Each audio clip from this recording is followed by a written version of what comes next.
नमस्कार बच्चों। 7वीं कक्षा के इस वीडियो में आज हम सीखेंगे पाठ नंबर 6, जिसे शीर्षक दिया है मालव जी फौजदार। पाठ के बारे में थोड़ी सी बात करें तो यह एक एकांकी प्रकार का नाटक है। एकांकी यानी कि जिसे हम स्टेज पर परफॉर्म कर सकें, जिसे हम स्टेज पर प्रस्तुत कर सकें, ऐसा नाटक है। और इसके बारे में और बताऊं तो एक छोटे से बालक का वर्णन है जिसका नाम है मालव जी फौजदार। उसके अंदर निर्भयता है, प्रतिज्ञा पालन है, कर्तव्य भावना है और ख़ास उसके अंदर मातृ प्रेम के गुण हैं। यह इस पाठ के अंदर, इस एकांकी के अंदर प्रस्तुत किया गया है, बताया गया है। साथ में मराठा साम्राज्य के महाराजा छत्रपति शिवाजी की उदारता और राष्ट्र प्रेम को भी उजागर किया गया है, यानी शिवाजी की उदारता यहाँ पर दिखाई गई है। शिवाजी महाराज के सेना नायक तानाजी की स्वामी भक्ति को भी प्रस्तुत किया गया है, यानी कि सेना नायक यानी सेनापति, ऐसे तानाजी का अपने महाराज शिवाजी के प्रति जो स्वामी भक्ति का भाव है वो भी यहाँ पर दिखाया गया है। देखिए पाठ के अंदर सबसे पहले तो यहाँ पर 1 और 2 इस प्रकार के दृश्य दिखाए गए हैं। पात्रों की बात करें तो पात्र हैं शिवाजी, मालव जी, तानाजी और दरबान। पहला दृश्य स्थान है शिवाजी का शयन कक्ष, जो आपको चित्र में भी दिखाई दे रहा है। अब ब्रैकेट में आपको लिखा हुआ है वो बता रही हूँ। एक सुसज्जित कमरे में शिवाजी एक पलंग पर सो रहे हैं। सामने भवानी का चित्र है। भवानी यानी उनकी जो पूज्य देवी थी भवानी, उनका चित्र लटक रहा है। पास ही किशोर आयु का मालव जी हाथ में नंगी तलवार लिए हुए शिवाजी की हत्या करने के लिए तत्पर है। शिवाजी एक भयानक स्वप्न देखकर अचानक आंखें मलते उठ बैठते हैं। मालव जी उन पर वार करता है। पीछे से तानाजी आकर उसका हाथ पकड़ लेते हैं। शिवाजी प्रेम भरी दृष्टि से तानाजी की ओर देखते हैं। ये पूरा चित्र आपको यहाँ पर दिखाई दे रहा है। अब पाठ की शुरुआत करें। और ये हमने देखा वो क्या था कि अगर आप ये नाटक स्टेज पर अगर परफॉर्म करना चाहो तो इस प्रकार का दृश्य आपको खड़ा करना होगा। पहला वाक्य है शिवाजी की तरफ से, आश्चर्य करते हुए, तुम कौन हो वत्स? वत्स यानी पुत्र, बेटा। बालक वीरता पूर्वक जवाब देता है, मेरा नाम मालव जी है। शिवाजी गंभीर स्वर में कहते हैं, मालव जी जानते हो इस अपराध के लिए तुम्हें क्या दंड भोगना होगा? मालव जी मृत्यु। एकदम निर्भयता से, जैसे वो डरता भी न हो, इस तरह से कहता है मृत्यु। शिवाजी कहते हैं, मृत्यु दंड पाने से पहले तुमको मुझे एक बात बतानी होगी। वह क्या? शिवाजी तुम्हारी बातों और चाल ढाल से जान पड़ता है कि तुम वीर पुत्र हो, सत्यवादी हो। इससे मुझे आशा है कि तुम झूठ नहीं बोलोगे। मालव जी जवाब देते हैं, जो बात सत्य है उससे मैं अवश्य बता दूंगा, इसमें छिपाने की क्या बात है? शिवाजी कहते हैं, युवक मुझे मारकर क्या मराठा साम्राज्य के मालिक बनना चाहते थे? नहीं।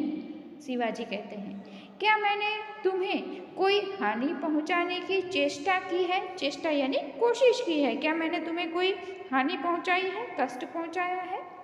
क्या मैंने कभी राष्ट्र की प्रतिष्ठा पर धब्बा लगाया है, यानी देश का खराब लगे ऐसा मैंने कोई काम किया है? मालव जी कहते हैं, महाराज यह सब कुछ नहीं। शिवाजी कहते हैं, फिर तुम्हारे मन में क्या बात थी? मालव जी जवाब देते हैं, यदि आप पूछते ही हैं तो सुनिए। मेरे पिता आपकी सेना में सिपाही थे। उन्होंने देश की रक्षा के लिए अपने प्राण न्योछावर कर दिए, यानी कि अपने प्राण दे दिए। आज उनको मरे हुए 2 वर्ष हो गए। इस समय घर में मैं और मेरी माता केवल 2 प्राणी हैं, यानी कि 2 लोग हैं। आज 3 महीनों से हम दोनों को पेट भर अन्न मिलना दूभर हो गया है, यानी कि हमारा पेट भर पाए इतना अनाज भी हमारे पास नहीं है। दूभर यानी कि मुश्किल होना। आगे कहता है, इस संसार में मनुष्य सब कुछ सहन कर लेता है, परंतु पेट की भूख सहन नहीं कर सकता। मैं इसी विचार में बैठा था कि एक सैनिक ने आकर मुझसे कहा कि यदि तुम शिवाजी का वध कर दो तो मैं तुम्हें धन दूंगा। महाराज, इसी लालच में पड़कर मैं आपकी हत्या करने के लिए यहाँ आया था, किंतु अचानक उसी समय आपकी आंखें खुल गई। इस तरह यह बालक मालव जी किस लिए शिवाजी की हत्या करना चाहता है, क्योंकि उसके पिताजी तो सेना में थे, शहीद हो चुके हैं, लेकिन आज उसके घर की हालत बहुत ही खराब है, इसीलिए किसी ने उसे पैसों की लालच दी और वो सच बात शिवाजी को बता देता है। अब शिवाजी कहते हैं, जब तुम्हें इतना कष्ट था तब तुम मेरे पास क्यों नहीं आए? मालव जी कहते हैं, महाराज, मेरे आने की क्या आवश्यकता थी? जिस वीर सैनिक ने देश की रक्षा के लिए अपने प्राण गंवा दिए, उसके परिवार के पालन पोषण की चिंता करना तो आपका ही कर्तव्य है, यानी कि मैं मांगने क्यों आऊँ? आपको ध्यान रखना चाहिए।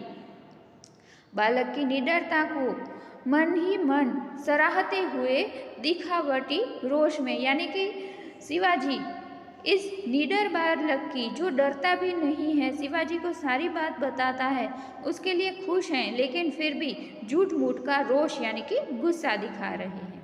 शिवाजी कहते हैं, तानाजी, इस बालक को ले जाकर जेल खाने में बंद कर दो, कल इसे मृत्यु दंड दिया जाएगा। ये सारी बातें झूठ मूठ कह रहे हैं शिवाजी। मृत्यु दंड पाने से पहले एक बात की भीख मांगता हूँ। शिवाजी कहते हैं, वह क्या? मरने से पहले मैं अपनी पूजनीय माता जी का एक बार दर्शन करना चाहता हूँ। शिवाजी ने कहा, यदि तुम अपनी माता के दर्शन करके न लौटे तो? मैं वीर पुत्र हूँ, झूठ बोलकर मृत्यु से बचना नहीं चाहता। प्रतिज्ञा करता हूँ कि मैं माता के दर्शन करके अवश्य जल्दी लौट आऊँगा। शिवाजी बालक की वीरता की मन ही मन सराहना करते हैं। ये सारा तो शिवाजी ढोंग भी कर रहे थे और एकदम खुश भी होते हैं मन में कि ये बालक कितना वीर है, और प्रतिज्ञा भी ले रहा है कि मैं वापस आ जाऊँगा। आगे शिवाजी कहते हैं, अच्छा जाओ, यदि देखना है। मालव जी का प्रस्थान, मालव जी वहाँ से निकल जाते हैं, यानी शिवाजी ने आज्ञा दी कि तुम जा सकते हो और माता के दर्शन करके वापस आओ। शिवाजी, ओह, इस बालक में वीरता कूट कूट कर भरी है, साथ ही यह अपनी माता का भक्त भी है। ऐसे ही बालक अपने माता पिता की लाज रखते हैं। तानाजी, तुम्हारी क्या राय है? इस प्रकार इस बच्चे से शिवाजी एकदम प्रभावित हो जाते हैं और तानाजी से कहते हैं कि ये तो निडर और मातृ पितृ भक्त बालक है। तानाजी ने जवाब दिया, महाराज, आप क्या कहते हैं? मैं तो इसकी वीरता और साहस पर मुग्ध हूँ। शिवाजी, तानाजी, जानते हो मैं इस बालक के साथ क्या व्यवहार करूँगा? नहीं महाराज, मैं इसकी परीक्षा लेने के पश्चात इसे मृत्यु दंड से मुक्त करके अपनी सेना में भर्ती करूंगा। मेरा विश्वास है कि मातृभूमि की सेवा में यह बालक कोई कसर नहीं रखेगा। यानी कि मैंने मृत्यु दंड के लिए इसे कहा है, लेकिन हकीकत में मैं इसे अपनी सेना में भर्ती करूंगा, क्योंकि ये अपने माता पिता के लिए इतनी भावना रखता है, तो मातृभूमि के लिए, अपने देश के लिए वो जरूर कुछ भी करेगा। घातक के साथ इतनी दया, धन्य है। घातक यानी कि ये तो आपको मारने आया था, इसके ऊपर इतनी दया कर रहे हैं। तानाजी ने कहा, धन्य है महाराज। शिवाजी कहते हैं, तानाजी, मारने वाले से बचाने वाले में अधिक शक्ति होती है। आज तुमने हमारी जान बचाई है, इसलिए मैं तुम्हारा आभारी रहूँगा। ये बात कहते हैं शिवाजी तानाजी से। महाराज, तानाजी ने कहा, आप आप यह क्या कहते हैं? मैं तो आपका दास हूँ। स्वामी की रक्षा करना दास का कर्तव्य है, इसमें आभारी होने की क्या बात है? शिवाजी ने कहा, तानाजी तुम धन्य हो, तुम्हारे ही जैसे सेना नायकों पर भारत माता गर्व करती है। अच्छा, थोड़ी देर विश्राम करो। तानाजी प्रणाम करते हैं। जो आज्ञा महाराज, और प्रस्थान करते हैं, यानी कि वहाँ से निकल जाते हैं। अब दूसरा दृश्य है, यहाँ पर पहला दृश्य पूरा हुआ। दूसरे दृश्य में ब्रैकेट में लिखा है, स्थान है शिवाजी के दुर्ग का कमरा। दुर्ग यानी किला, किले का कमरा है और दोपहर का समय है। शिवाजी तानाजी की ओर मुंह फेर कर, तानाजी न जाने क्यों मेरे हृदय में उस बालक के प्रति अगाध प्रेम उमड़ रहा है, यानी कि उस अनजान बालक के लिए मेरे मन में पता नहीं क्यों प्रेम उमड़ रहा है। जब से वह मेरे सामने से गया है तब से मैं उसी के बारे में सोच रहा हूँ। तानाजी कहते हैं, महाराज यह उसकी वीरता और साहस का फल है। क्यों? क्योंकि वो बालक ही इतना वीर और साहसी था कि वो आपको बार बार याद आ रहा है। शिवाजी ने कहा, तुम सच कहते हो, तुम सच कहते हो। मैं उसकी वीरता का मुग्ध हूँ, उसकी वीरता पर मुग्ध हूँ। इतनी छोटी अवस्था में और इतना साहस, यानी कि मैं सचमुच उसकी वीरता पर मुग्ध हूँ, क्योंकि उसकी अवस्था, उसकी आयु बहुत ही छोटी है, लेकिन उसके अंदर काफ़ी साहस है। जिस शिवाजी के नाम से मुगल सेना कांपती है, उसके सामने एक बालक का इतना साहस, यानी कि मेरे नाम से तो मुगल सेना भी कांप उठती है, लेकिन यह बालक कितना साहसी है, कितना निडर है। तानाजी कहते हैं, इसमें भी क्या संदेह है, यानी कि वो भी सहमत हैं कि यह बालक एकदम निडर है। दरबान प्रवेश कर। महाराज एक बालक आपसे मिलना चाहता है। शिवाजी उसे बुला लाओ।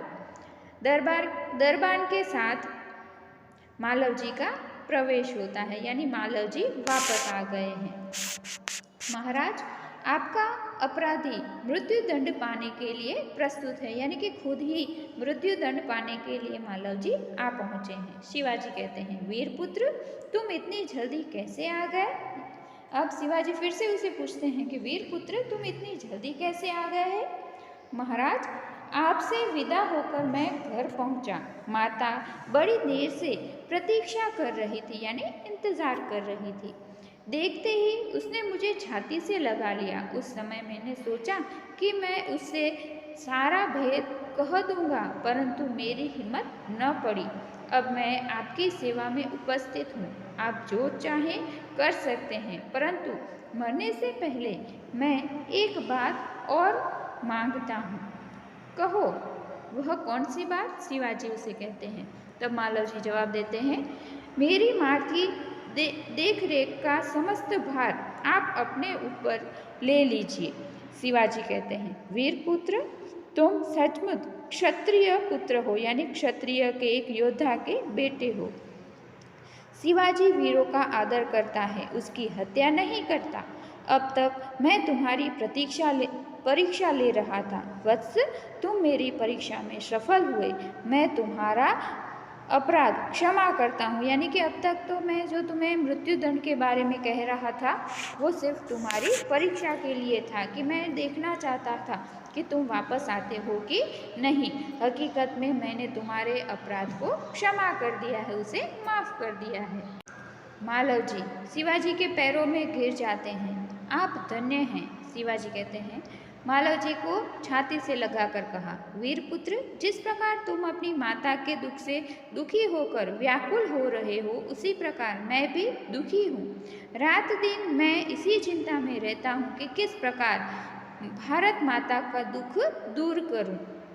मालव जी कहते हैं, महाराज यह शरीर आपका है, आपने मुझे जीवन दान दिया है। मैं प्रतिज्ञा करता हूँ कि जब तक इस शरीर में जान है, मैं कभी मातृभूमि की सेवा से पीछे न हटूंगा, यानी जब तक जीवित रहूंगा मैं इस मातृभूमि की सेवा करता रहूंगा। शिवाजी कहते हैं, वीरपुत्र मैं तुमसे यही आशा करता हूँ। इस प्रकार उस अपराधी को भी शिवाजी माफ़ कर देते हैं। उसकी निडरता के कारण उसे अपनी सेना के अंदर भर्ती कर लेते हैं। तो यहाँ पर हमें मालव जी का निडरता का स्वभाव और शिवाजी का देश प्रेम दिखाई देता है। चलिए अब पाठ के स्वाध्याय की बात करें तो आप शब्दार्थ और मुहावरे लिखेंगे। उसके बाद पीछे के पेज में स्वाध्याय दिया है तो उसके अंदर प्रश्न नंबर 1 प्रश्नों के उत्तर लिखिए, वो लिखना है पूरा। प्रश्न नंबर 2 निम्नलिखित उक्ति कौन किससे कहता है, ये प्रश्न भी आपको अपनी नोटबुक में लिखना है। और प्रश्न नंबर 3 है मातृभाषा में अनुवाद करिए, वो भी लिखेंगे। यह सब आप अपनी नोटबुक में लिखकर मुझे फ़ोटोज़ भेजेंगे। धन्यवाद। आपका दिन मंगलमय हो।